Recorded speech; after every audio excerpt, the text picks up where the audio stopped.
Sir स्वागत है CNBC आवाज पर आपका। और बहुत ही हमेशा से सटीक सलाह आप हमारे दर्शकों को देते आ रहे हैं। तो अब 7,500 पर आपसे खूब चर्चा हुई, 8,000 के इंडेक्स पर भी चर्चा हुई, 11,500 पर अब थोड़ा सा कंसोलिडेट कर रहा है मार्केट। सर व्यू क्या है आपका इस समय बाजार पर? सुप्रभात सर। नमस्ते। व्यू तो बुलिश है, लेकिन बुलिश फंडामेंटल्स पे नहीं है, बुलिश लिक्विडिटी पे है। फंडामेंटल्स तो मुझे लगता है इकोनॉमी कहीं और है, निफ्टी कहीं और है, वैसे ही रहेगा। क्योंकि सोचने वाली बात है, 130 करोड़ की जनता का भविष्य आप 50 कंपनी देखकर नहीं बता सकते। तो निफ्टी में 50 कंपनियां हैं, इंडिया की बेस्ट ऑफ द बेस्ट है, उसमें आधी से ज्यादा कंपनी तो Indian company with US operations है। कोई फार्मा में एक्सपोर्ट कर रहा है, कोई आईटी में एक्सपोर्ट कर रहा है। बाकी जो है, आप जिए या मरे, आपको साबुन खरीदना है, तेल खरीदना है, मंजन खरीदना है, तो बहुत ही सॉलिड कंपनियां हैं। तो निफ्टी देखकर इंडिया का इकोनॉमी नहीं देख सकते हम। इंडिया की इकोनॉमी देखनी है तो बीएसई 500 देखिए, वहां आपको असली दुख और दर्द दिखेगा। जी बसंत जी नमस्कार, मैं शैलेंद्र बोल रहा हूं। अक्सर आपसे चर्चा होती है और बहुत कुछ सीखने को मिलता है। ये बताइए, आपने अपना पीएमएस का पोर्टफोलियो किस तरीके से रिस्ट्रक्चर किया है अप्रैल से लेकर अब तक? जो दर्शक और जो ट्रेडर्स आपके ट्वीट्स पढ़ते हैं उन्होंने एक कंपनी पर बड़ी ध्यान किया होगा, वो है बजाज फाइनेंस। किस हिसाब से अब आपका पोर्टफोलियो रिस्ट्रक्चर्ड है इस आत्मनिर्भर? आपको दो तरीके के थीम्स पकड़नी होगी। एक टेक्नोलॉजी की जो थीम है, जो इंटरनेट आ रहा है, टेक्नोलॉजी आ रहा है, वो कहां जाएगा, वो क्या होगा। दूसरा रूरल इंडिया। मुझे लगता है इन दो के अलावा जो सॉलिड कंपनियां हैं फाइनेंस में, बैंकिंग में, वो तो जिंदा रहेगी, वो चलेगी। बाकी सबकी हालत बहुत पतली है।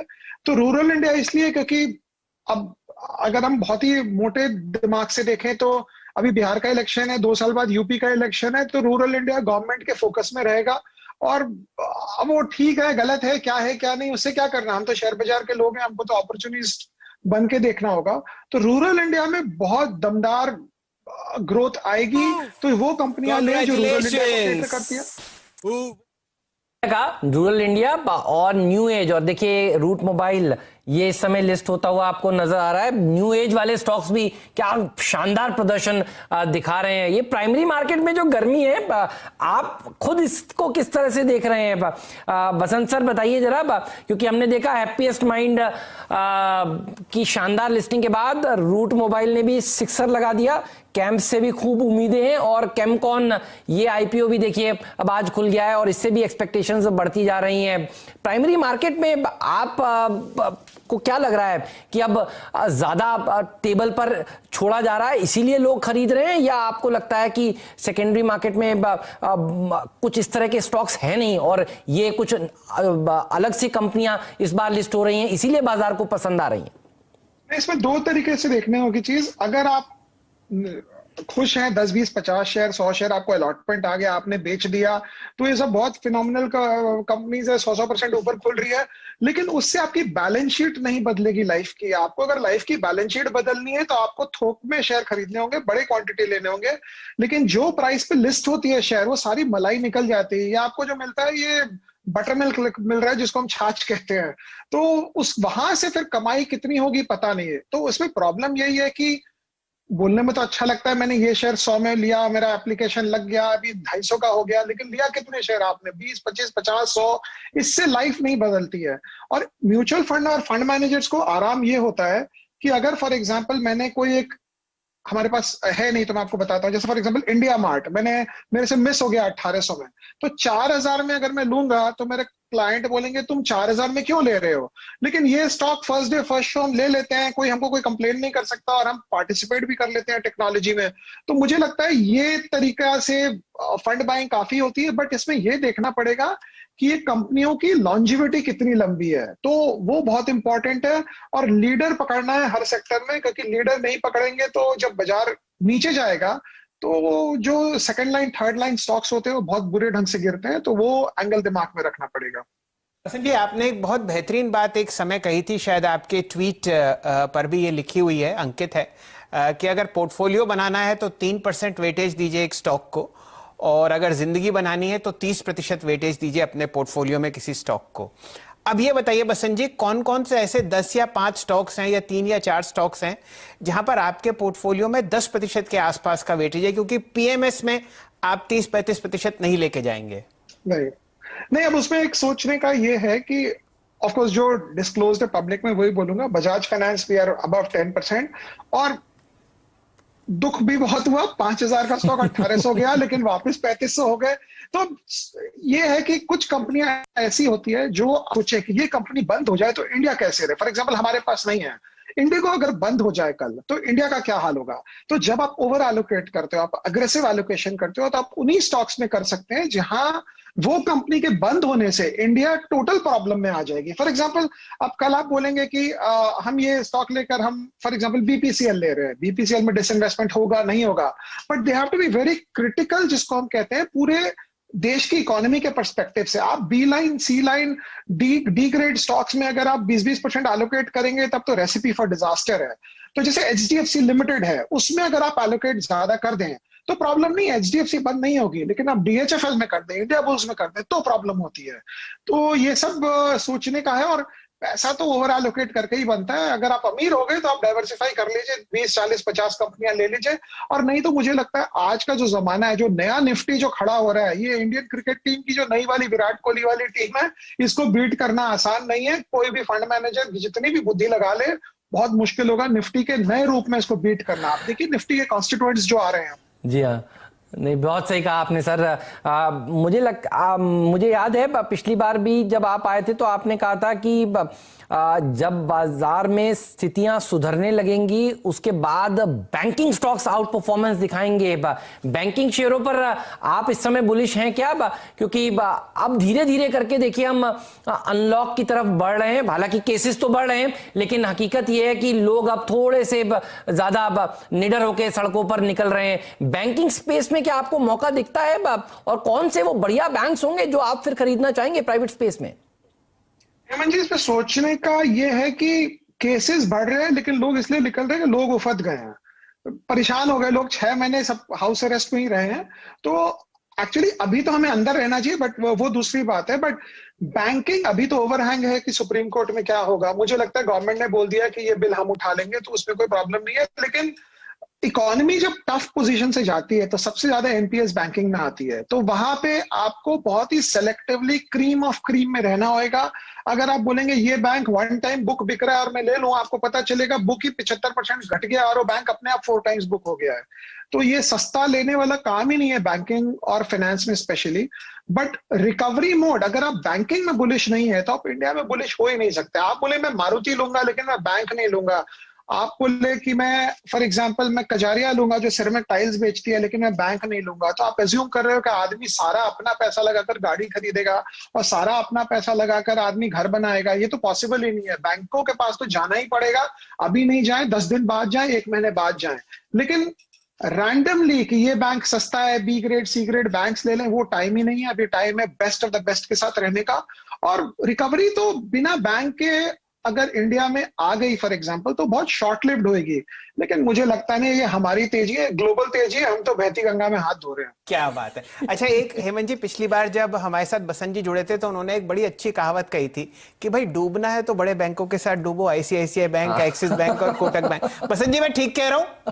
बिल्कुल बिल्कुल बिल्कुल ठीक है, मेरी याद ठीक है। हेमंत जी आपने बादाम खिलाना बंद कर दिया, लेकिन देख लीजिए जो जब बसंत जी कहते हैं वो दिमाग में अंकित हो जाता है। बसंत जी इतनी सही शब्दों में इतने सरल तरीके से कहते हैं। इनकी किताब द थॉटफुल इन्वेस्टर अगर किसी ने नहीं पढ़ी है तो जरूर पढ़िए, क्लैरिटी थॉट्स में बहुत है। सर ये तो फिर लिक्विडिटी वाली रैली है जिसे आप बार बार कह रहे हैं, ये बताइए ये लिक्विडिटी कहीं रुकती? खुद फंडिंग करती थी, 17वीं सदी की बात है ये। तो हर रैली लिक्विडिटी लेड होती है। अगर बिटवीन आज के दिन में अगर आप मुझे बोले कि मैं एक ऐसी कंपनी लेना चाहूंगा जिसकी अर्निंग्स बहुत ब्रिलियंट है, ये है वो है, लेकिन मार्केट में लिक्विडिटी नहीं है, तो उसका कोई फायदा नहीं है। मतलब जिसको हम अंग्रेजी में अगर बोले तो बिना लिक्विडिटी लेड कोई रैली के, आप समझिए कोई बच्चा सड़क पे बैठा हुआ है, स्कूल भी नहीं जाएगा, कुछ नहीं होगा, उसका कुछ नहीं हो सकता है। लिक्विडिटी तो बहुत जरूरी है, और अब तो मुझे लगता है लिक्विडिटी शायद कहीं ना कहीं फंडामेंटल से ज्यादा जरूरी है। अभी लोग शुरू हो जाएंगे मेरे ऊपर कि तुम लिक्विडिटी को ज्यादा बोल रहे हो, हमारा काम तो पैसा बनाना है ना, कि पैसा जहां जाएगा वहां हमको बनाना है। अब हम कहाँ यहाँ के अगर हम दरोगा बन के बैठ जाए कि नहीं लिक्विडिटी लेड रैली है, हम इसमें पार्टिसिपेट नहीं करेंगे, तो मत करिए। 7,500 का 11,500 हो गया। तो मुझे लगता है सबसे बड़ा प्रॉब्लम नवंबर में होएगा। और ये नवंबर का इलेक्शन का रिजल्ट ऐसा नहीं है कि आपको 3 नवंबर का रिजल्ट 4 नवंबर मिल जाएगा। मुझे याद है ईयर 2000 में एल गोर के समय वो 1 महीने तक टना था। तो ह्यूज, अगर आप ऑप्शन राइटिंग देखेंगे अमेरिका में, तो ह्यूज ऑप्शन राइटिंग चल रही है वहां पे नवंबर की। तो लोग एज्यूम कर रहे हैं बहुत वॉलेटाइल होएगा, लेकिन डायरेक्शन ऊपर है बाजार का।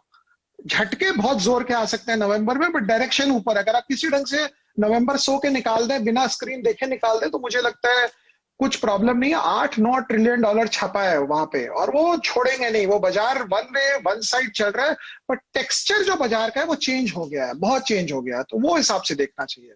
संजय, आपने बिल्कुल, आपके जवाब में ही मेरा अगला प्रश्न है कि हम यहाँ पे पैसा बनाने के लिए बैठे हैं और 7700 से 11,500 आपको बैंक निफ्टी होता हुआ दिख रहा है, तो ऑब्वियसली पैसा बना है।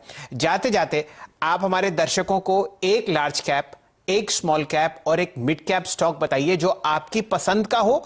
अगर आपके पोर्टफोलियो में हो तो बहुत ही अच्छा, और ना भी हो तो भी चलेगा। मैं एक लार्ज कैप भी बोल सकता हूँ, सबको पता है, वो बजाज फाइनेंस है। अभी कंपनी का ग्रोथ नहीं देखना चाहिए, ये देखना चाहिए कि कंपनी जिसको पैसे दिए हैं वो रिकवर कर पा रही है कि नहीं। अगर वो रिकवर कर पा रही है तो मुझे लगता है 75% लड़ाई उसने जीत ली है। और अभी तो हमने कोविड की प्रोविजनिंग देखी है, हमने ये नहीं देखा है अगर आपने 2,000 करोड़ का प्रोविजन किया है और आपने किसी ढंग से थोड़ा एक्स्ट्रा रिकवर किया है, तो ये राइट बैक भी आ सकता है। तो वो चीज बाजार पूरा अभी इग्नोर कर रहा है, देख ही नहीं रहा है।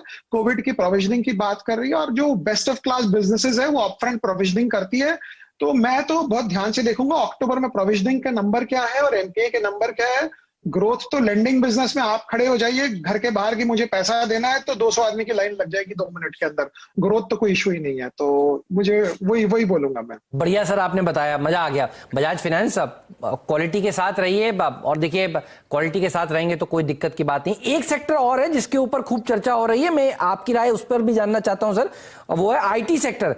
13% की रैली इस महीने इस सेक्टर में देखने को मिली है, और आईटी इंडेक्स ऑल टाइम हाईस पर आ गया है। नैस्डैक ऊपर से थोड़ा सा देखिए थोड़ा सा करेक्ट हो रहा है, स्टॉक्स गिर रहे हैं, लेकिन हमारे यहाँ आईटी कंपनियां चल रही हैं। आपका टेक इस पर, और आपको लगता है कि आईटी की रैली और ऊपर जा सकती है? देखिए, हम लोग जो आईटी में काम करते हैं ना, हम लोग zero innovation and complete physical effort का काम करते हैं। हम बंधुआ मजदूर है आईटी के, आप समझिए। तो इनोवेशन अमेरिका में होता है, हम उनको काम करते हैं। तो नैस्डैक में अगर अमेजन को ज्यादा बिजनेस है, अगर एप्पल को ज्यादा बिजनेस है, गूगल को ज्यादा बिजनेस है, तो सब कॉन्ट्रैक्टिंग, टीसीएस, इन्फोसिस, सबको ज्यादा आएगी यहाँ पे।